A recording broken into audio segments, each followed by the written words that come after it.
Timore gwenge mag Marsabit. Jokuoge mag jamni michich goni ne owuok e county ma Marsabit onego ji adek e gweng ma Dago Gicha e sub county ma Merti e county ma Isiolo kendo yombo kod dhok 300 kod rombe gi diek 2000. Kamonyi machielo bende ne otime gwenge mag Mado Wale bende ne oweyo ng'at achiel kowito ngimane kendo kelo kwan ji duto ma jokuoge go nego chopo ji 4. Koyango monj go county commissioner ma Isiolo Geoffrey Omondi wacho ni pod gidhi nyime gi nonro mar yango kwan hie mar jok ma owito ngimagi e monj ariyogo. Olero ni apisas mag obila kod obila ma ni Akicha tiyo kanyakla ka gimanyo dhok ma jokuoge go nyokwalo. Koko ni kuonde luto mbulu duto makono ket ne gi obila 2 mabiro neno ni arita kwe obedo makare e kinde yiero kokwayo jodak makono mondo kik bed maluor to kar mano giwuog oko mar yiero jotelo mag Hadado wamevamia kisima ya Madowale.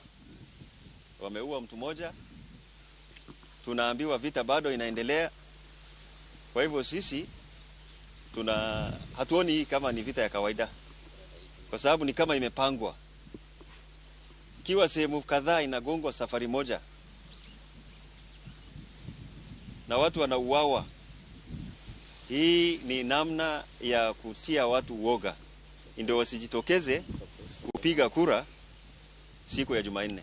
For those who have lost their loved ones, I want to send them my message of condolence. We are approaching elections. If the intention is to disrupt voting in Merti sub-county, it will not work.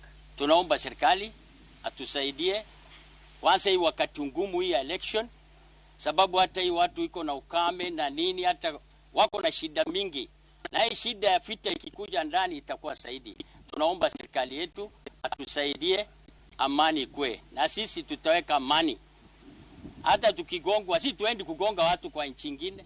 Kama Wajir hatuendi, Adado hatuendi, huko Lesame si hatuendi, tunakuja kupigwa tu kwa nyumba. 20 kilomita tu Marti. Hiyo ni Marti tu. Sasa inabaki